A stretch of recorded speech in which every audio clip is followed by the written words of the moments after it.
And people will make that introduction, but it still feels like a sales maneuver because our entire career in networking, we were brought up in referral, referral, referral, referral, get the client, right? Get the deal, not understanding the power of the right introductions. Because if I give you a referral, that's one deal, which is beautiful. It's great. But man, if I get you the right introduction, that could be thousands of referrals over a lifetime. And that's where I'm trying to get you. Welcome to the podcast about communication in business. I'm your host, George Torok. Did you know that I'm known as the speech coach for executives? That's because I help business leaders deliver the intended message for greater success. And we do that through one-on-one coaching or group training for the team. On this podcast, you will hear insights and ideas from communication experts from around the world. My guest today is Donnie Boivin. Here's 3 facts that I think you should know about Donnie. 1, he started his company at the age of 40. 2, he was also selected to be part of 40 Under 40. And 3, he lives on a farm raising, wait for it, Nigerian dwarf goats. Now, I didn't even know there was such a thing, but I Googled it. I looked it up. Donnie, is there, you've got to answer the question, is there money in Nigerian dwarf goats? Is that the attraction? There could be. There could be. For us, they're really pets. We do sell them the first time, homesteaders and the likes, but really it's more of a fun hobby for us. Good. And I did look them up, and they're cute looking little animals. Yeah. Yeah. If you follow me on LinkedIn, every Sunday I post a post called Baby Goat Sunday. And so like yesterday, as we're recording this, I, posted a video of me working on one of my tractors and a baby goat trying to help me out by jumping all over me, eating my tools, all kinds of fun stuff. So yeah, they're cute as a button.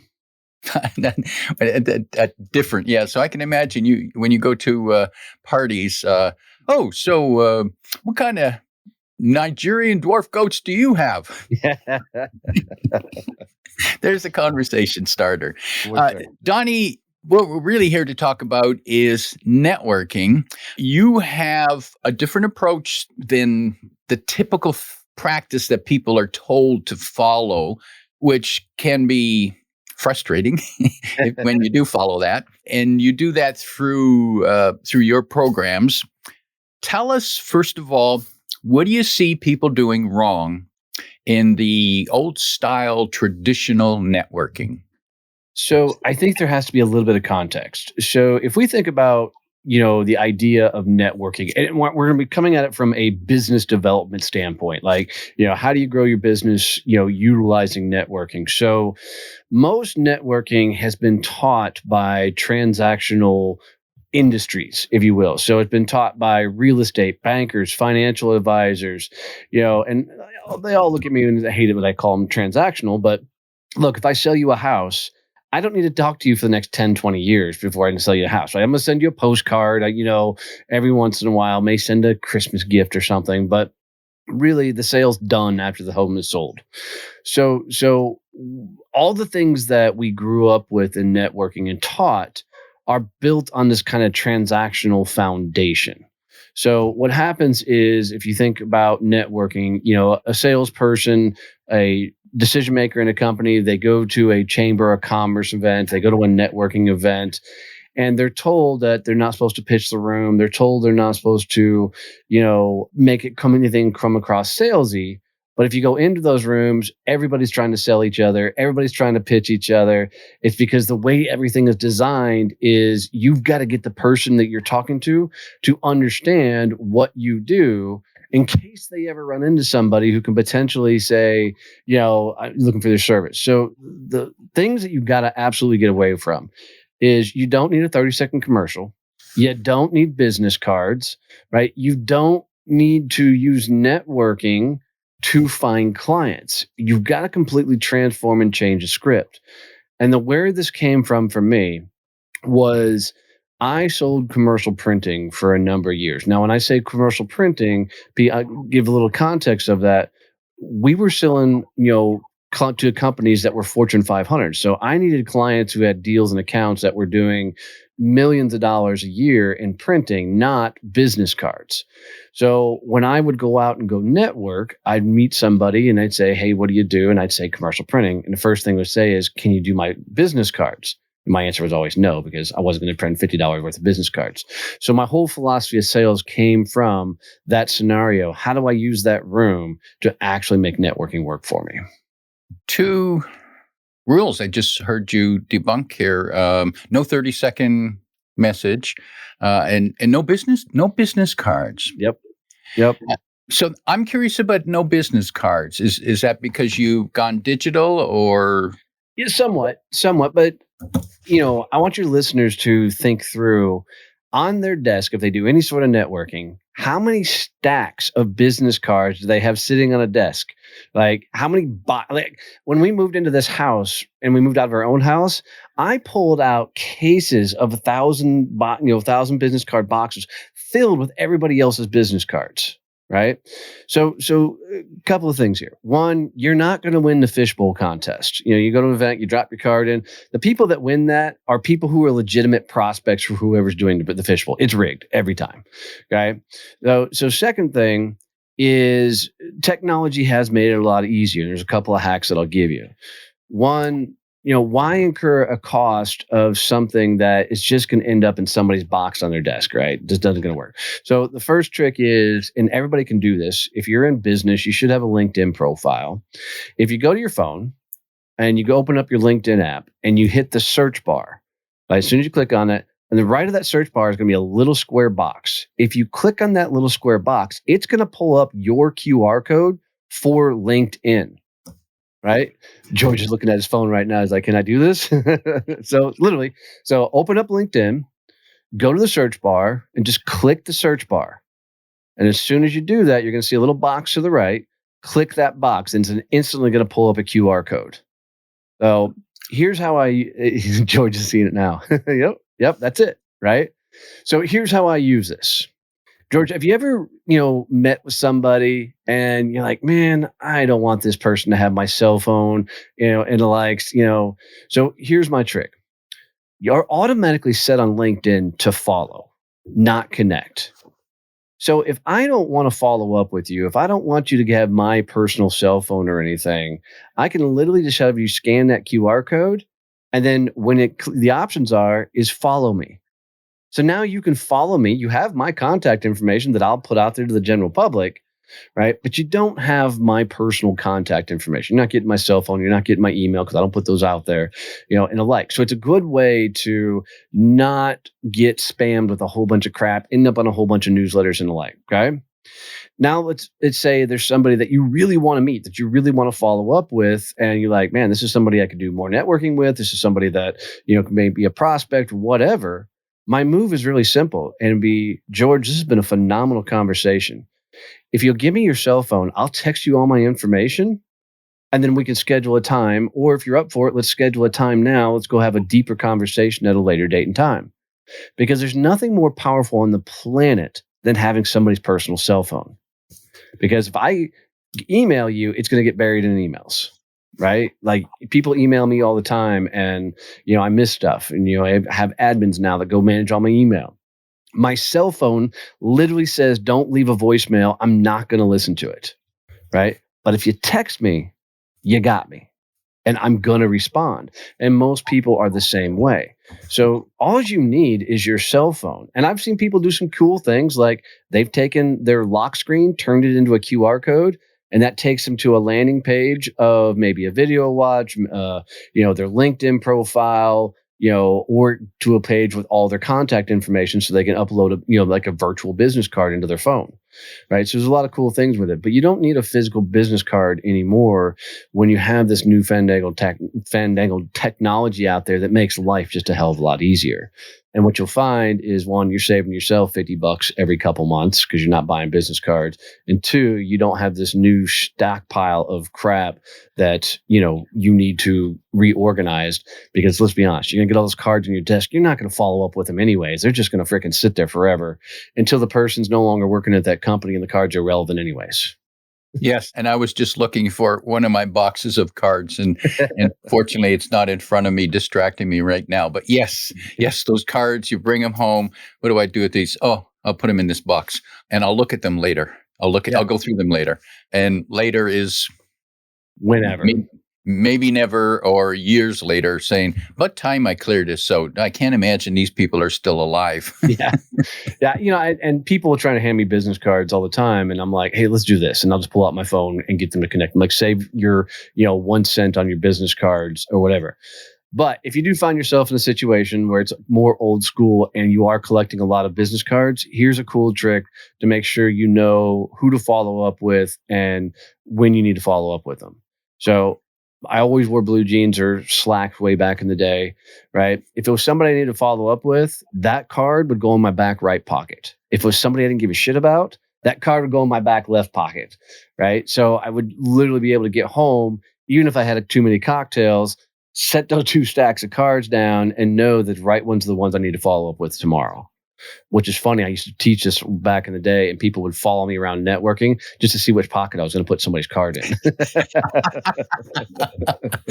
And that's a simple habit, simple process to follow that keeps you organized, because when you're in the networking event, there's pressure on. You're trying to talk to people, you're evaluating, and so make it easy for yourself on how you're going to spend your time after the networking event. 100%. 100%. And so let's explore that. What happens after the event?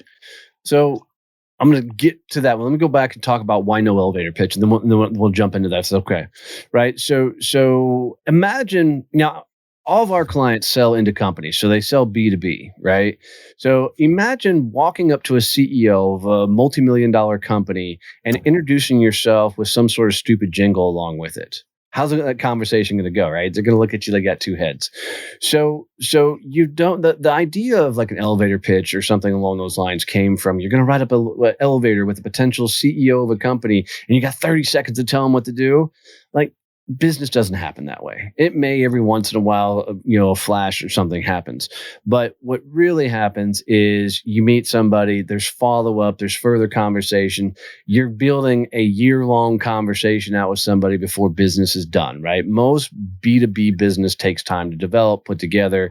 Like, you're not going to win them over the go. So for me, having some choreographed way of saying what you do is just stupid, because if you can't say what you do in 5 words or less, anything after that is going to be a pitch, and it's going to be an unintentional pitch because it's always nervous energy coming out. So just say what you do with 5 words, right? And then flip the script. So if you and I were meeting for the first time, George, it would sound like, hey, Donnie, I run virtual B2B networking groups primarily throughout North America. George, how did you get into what you do? What Right? a great way to start. Yeah. Yep. Because I'm going to get the conversation off me. Because the more I talk, the more I'm going to screw up and end up coming across like I'm trying to pitch them when I'm not. I'm really trying to get to know them. Right. So I want to get them talking. I want to get to know about their world. So I'm going to become the best questioner on the planet and really question. And that's true. When I first meet you or someone for the first time, I believe that my brain is trying to put you into put a label on you, put you into a box. Who is this person? What do they do? Oh, okay. So, they're selling. They're a networker, or they're selling mortgages, or they're selling real estate. Okay, not interested. Left pocket. Not interested. And then I'm looking to get past that. How do I feel about this person? Yep. And so soon as you make a quick introduction, I get, oh, I like it. He's to the point. He's not hiding, not using euphemisms for something. And now he's asking about me, and he's asking about how I get started. Well, I'm kind of proud of my start story. Right. So now I think I like this guy. Yep. And that's what a great way to start a relationship. For sure. Well, and let's talk about the whole box thing. And we put people in boxes. I actually think we rank our network, but we do this on a subconscious level. And I've put a ranking system with it because it made me wrap my head around it. And I think if people get consciously ranking their network, some really cool things will happen. So there's 4 tiers, Rank 1, people you just don't give a crap about. Like, you know them, they're out and about, they're basically acquaintances, right? Rank 2 rank 1, people you don't give a shit about. Rank 2 is acquaintances, right? So these are people that they're out and about. You could introduce them to other people, but give them an actual referral, like to a client or something, probably not, right? This is just people, your general network. Rank 3 is your starting lineup. I'm going to come back to those guys, okay? Rank 4 is your untouchables, okay? And your untouchables are going to be your clients, celebrities you may know, influence you may know. Like, George, I want you to think about the biggest company you've ever worked with. And if you and I had just met, first time, first interaction, and I said, George, I sell commercial printing and I'd love to sell to your number one client. Would you introduce me to him? What's the chance you would introduce me to that CEO? Not likely because Yeah, no because I don't want to jeopardize my relationship. 100%, right? So we protect our network. So tier 4 is the untouchables. Like, the level of trust I would have to earn from you to be able to get introduced to that person is just through the damn roof. So if we understand that, now we have to understand that the rest of our network that we're trying to get referrals from, that's the level of trust we have to earn with them. Okay. So if we go back to tier 3, which is your starting lineup, George, if I were saying, hey, I'm looking for, I don't know, a bookkeeper, who would you recommend I go to if I was looking for a bookkeeper or maybe a CPA? Yeah. And I know, and there's at least a couple people who I trust and would recommend. Yeah. Beautiful. So those people that popped up first, those names that popped up first, they own a piece of real estate in your head that associates them with bookkeeping, right?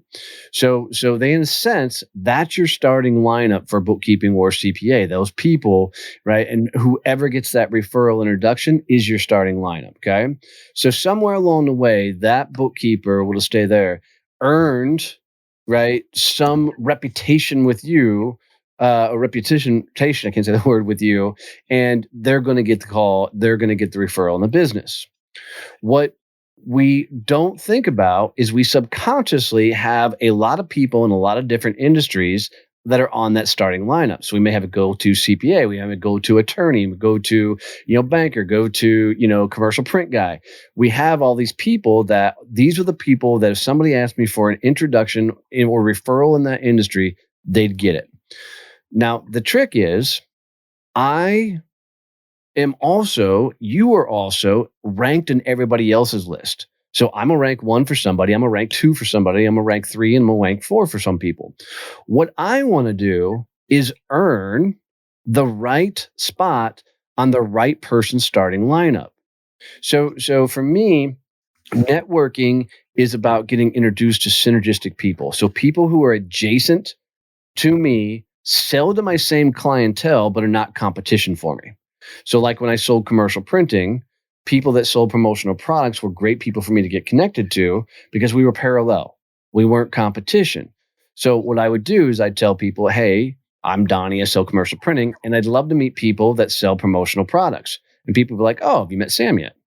Because I was giving them easy direction. Now, let's say Sam has got a $500,000 worth of business that his company is selling, or maybe that's his personal book.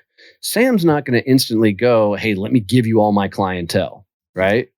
But I want to be on Sam's starting lineup because odds are he's giving business to some printer right now. But I want to earn that spot.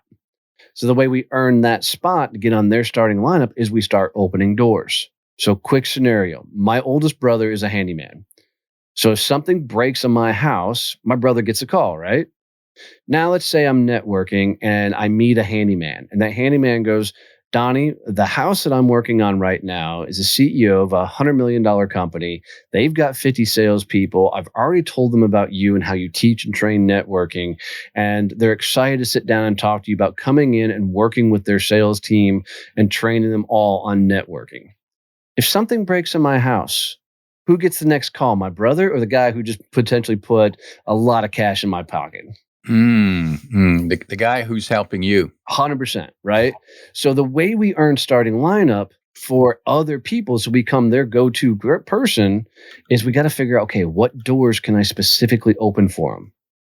So if I'm thinking, a handyman, Cool. They need to meet a bunch of realtors. They need to meet a bunch of mortgage. They need to meet a bunch of other trades and the like. So how many of those people can I introduce them to? Because they're all adjacent. They're all selling to his ideal clientele, but are not competition. So if I'm looking for somebody who's a leadership coach, I'm thinking, cool, who's adjacent to them? I'm gonna be like, okay, there's gonna be like fractional operations. There's gonna be, maybe benefits companies and the likes. And how many of those people can I open the door? And if I introduce you to 5 or 6 people that are adjacent to you, selling into the same clients but are not competition, you're going to keep me top of mind more often than somebody else that you just met on a drive-by. You just met them in passing. They're probably a rank 2. So I think about, how do I constantly curate my starting lineup with people that I've earned a spot on their starting lineup, they're my starting lineup. So it's a synergistic relationship going both ways. We're both opening doors for each other that hopefully lead to a lot of referrals. And Donnie, what I'm hearing is that, yes, networking is about developing business and getting introductions. However, no, it's not about trying to sell and pitch to every person you meet.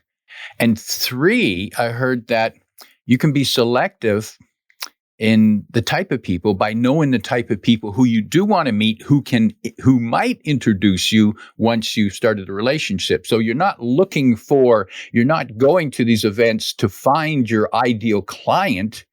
You're looking for people who are already connected with your ideal 100%, client. 100%. Yeah. So I'm really big on changing up the way. So we were brought up in networking that it's all about referrals, referrals, referrals, referrals.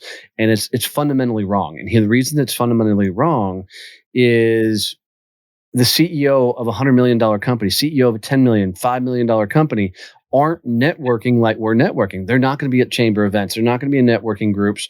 So the people that can say yes to our services are not out there networking. So if they're not out there networking, right, then we've got to figure out, how do I make networking work for us? And the first thing that I did is I said, okay, I'm not looking for referrals. A referral is George meets Sam. I've told Sam all about your business, George. He's got leadership problems. He's got leadership issues. He's really excited to talk to you. And so there's an introduction with a sales discovery call attached. Like, both parties know why you're meeting and there's a reason. Everything else is an introduction. So like, George, meet Bob. Both sell to the same industry. Think it'll be a good conversation. Go have a good time. And the reason I separate them out is because I can introduce you to so many more people versus me giving you an actual referral. Because I'm not in there intimately having conversations with companies about their leadership issues. So it's not something that's going to pop up to me very often, right? But I can get you in there to all the people who they are talking to about their leadership issues. So, which may be fractional HRs, what may be CPAs, maybe business attorneys, right? And so let's say it's fractional HR. George, what happens to your business potentially if I'm able to introduce you to 100 fractional, HR directors before the end of the year? That Right? can be helpful. Yep. Absolutely. So the way we think about this is, if we stop worrying about the referral and the end user and finding clients, and we start using networking as it's intended to do, especially in a B2B space, and get connected to all the people that we are adjacent to, and then connect them to all the people they need to meet, we become top of mind for so many people because we're the person that's opening doors for everybody. And so I always think about, when I sit across from somebody, how many introductions can I give this individual so I can see how strong a relationship I can build with them? And, I'm telling you that the more you curate that, rank 3, your starting lineup, and get the right people in there, because if you're not going to open doors for me ever, I'm going to find somebody that will.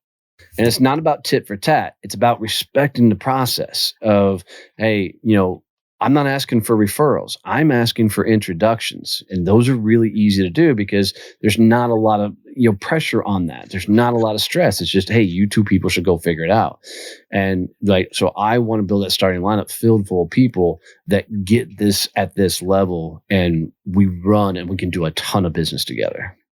Danny, so let's assume that I'm sitting down at or standing or walking around a networking event, meeting people. What question can I ask to best move the conversation forward?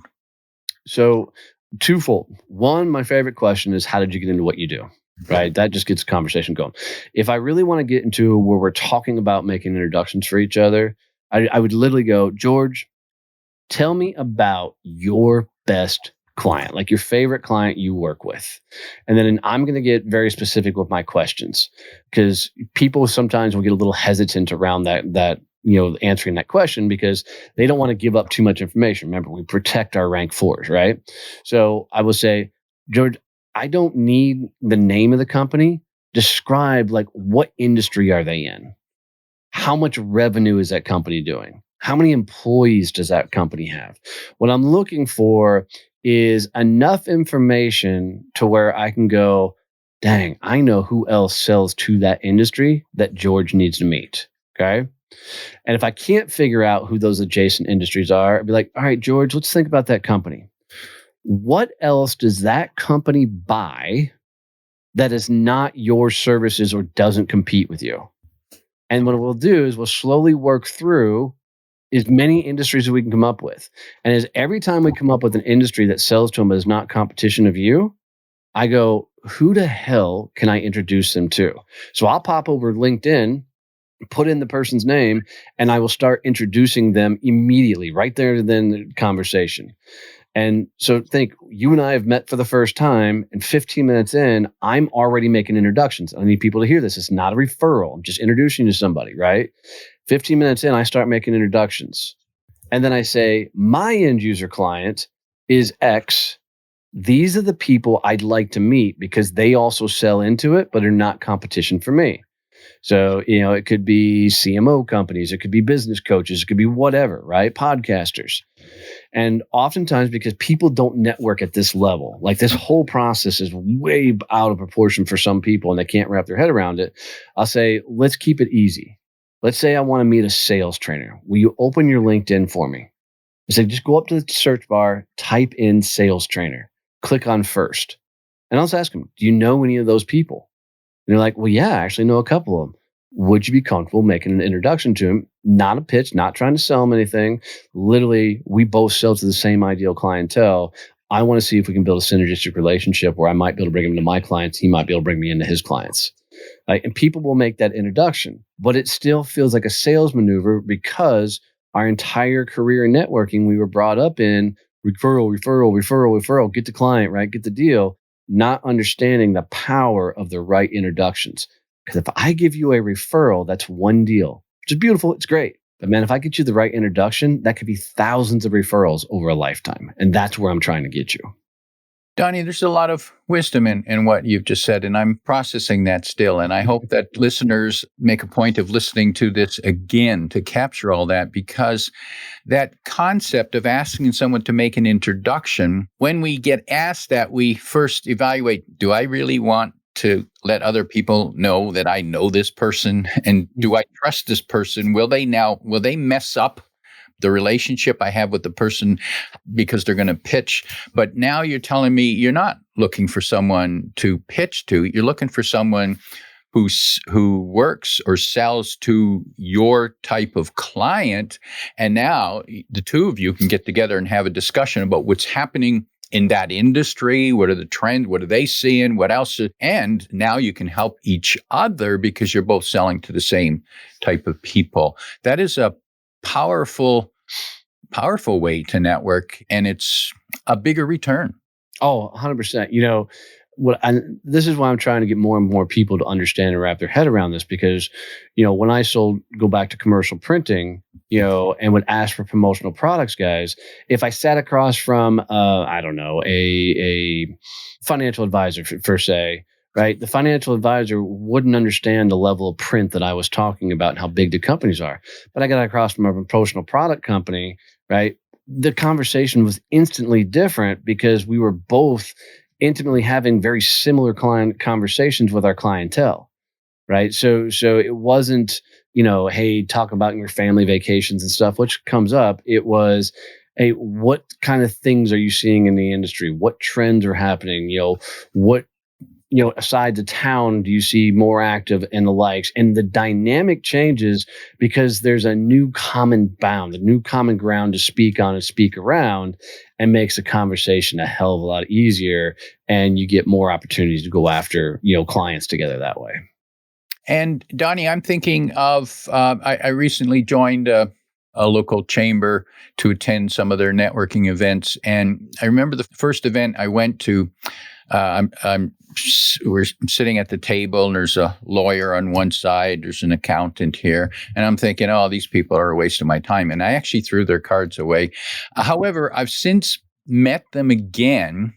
And even though they aren't clients for me and they aren't giving me referrals or introductions yet, there's a relationship that's built because now we kind of add energy to each other when we meet at the events. So there's that type of relationship that isn't directly leading to a business growth, but it's an energy exchange. 100%. Now, what I want you to do is, what kind of attorney is the attorney? He deals with, he either sues people or helps them from being sued. So Cool. he's contract enforcement. Beautiful. So in your Rolodex of contacts, do you know any other attorneys? Yeah. Okay. What I would do with this new attorney that you just met, I would start going through my Rolodex and go, okay, what attorneys can I introduce them to? And just send an email, and I'm just going to make up names. Bob, you doing contract attorney. Marshall's a business attorney.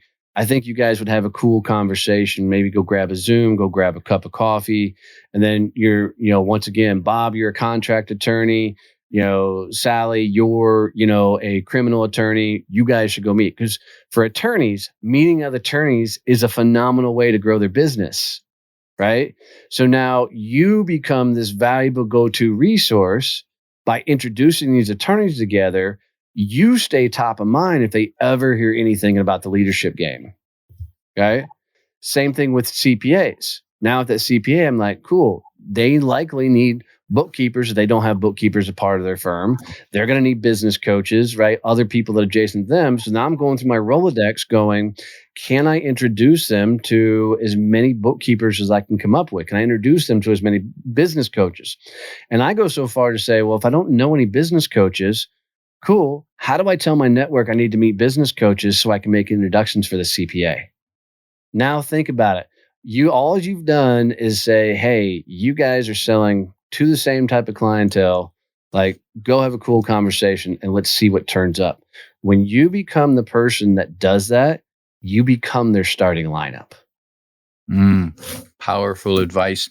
Donnie, you've got let's tell listeners about your networking organization. SuccessChampionNetworking.com is the website.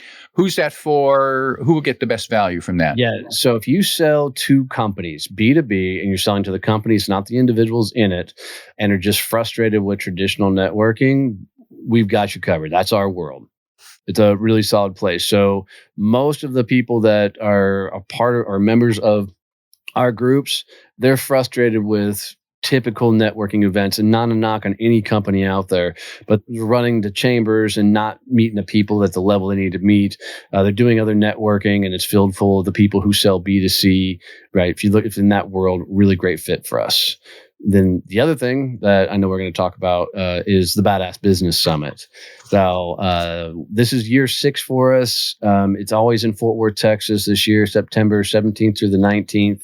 You can go to badassbusinesssummit.com to see that. But it's 3 days. People flying from all over the world to do a business development conference. So we bring in some of the best, and we're going to talk everything like, when we say we're going to talk about LinkedIn, the panel we have this year has over 100,000 followers on it. So we're not joking around. We do a lot of things about working on your business development game. And everything we do at the summit is we'll teach, you put it in a play right at the summit. So it's not a take a whole bunch of notes, go home, try and remember what the hell the damn triangle on your sheet means. We are teach and put it in the action right now. So, but yeah, SuccessChampionNetworking.com and BadassBusinessSummit.com. And you can find those links in the description below. Donnie, as we prepare to wrap up, imagine you're sitting down with an entrepreneur who's run into frustration with networking. Of course, they've got limited time and pressure to grow the business. If you could offer them 1, 2, or 3 ideas to reinvent and revitalize their networking, what might that be? What would you tell them? So first, get really clear on who your referral partners actually should be. Like, and George, I can get you this. I have a custom GPT that they can answer 4 questions, and it'll list industries for them of who those best referral partners are. So I can get you that link. That's free. It's not trying to even collect any information off of it. So get really, really, really clear on who your best referral partners are. I like to think about it this way: who's in there having intimate conversations that would make sense to bring your stuff up. So what are those key words and phrases that would make sense to bring your company, your business in? Who's having those type of questions for them, with them? So real quick example, and I'll make it really, really quick. A gal came to me at once upon a time, and she did tuition assistance. So she helped companies, save money on getting their kids into college. She was really frustrated because networking wasn't working for her. And I said, do you know why you're not getting referrals? And she said, no. And I said, because nobody wants to admit they can't afford to send their kids to college. She goes, oh my God, I never thought about that. I said, however, somebody is having an intimate conversation about their money on a regular basis. So if you look for where all you've gotten your referrals, where have you gotten them from? She goes, oh my God, bookkeepers. I said, here's all I want you to do. I want you now to introduce yourself saying, hey, I do tuition assistance and I'd love to meet your bookkeeper, right? Because that bookkeeper is having those tough, intimate conversations with them. She called me up about 6 months later in absolute tears because she tripled her business and had to stop asking for introductions because about every 3rd bookkeeper she met had a client ready for her.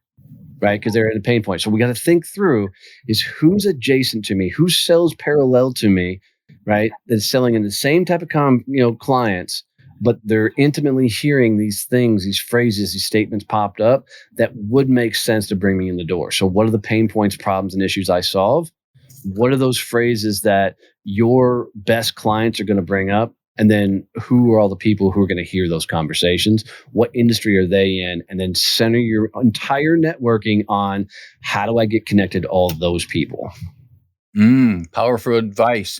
My guest today is Donnie Boivin, reminding you that you want to be introduced to your starting lineup. If you like what you heard, tell your friends. And post your 5-star review on Apple Podcasts because that helps more listeners find us. Come back every week for more practical insights to help you deliver your intended message. I'm your host, George Torok.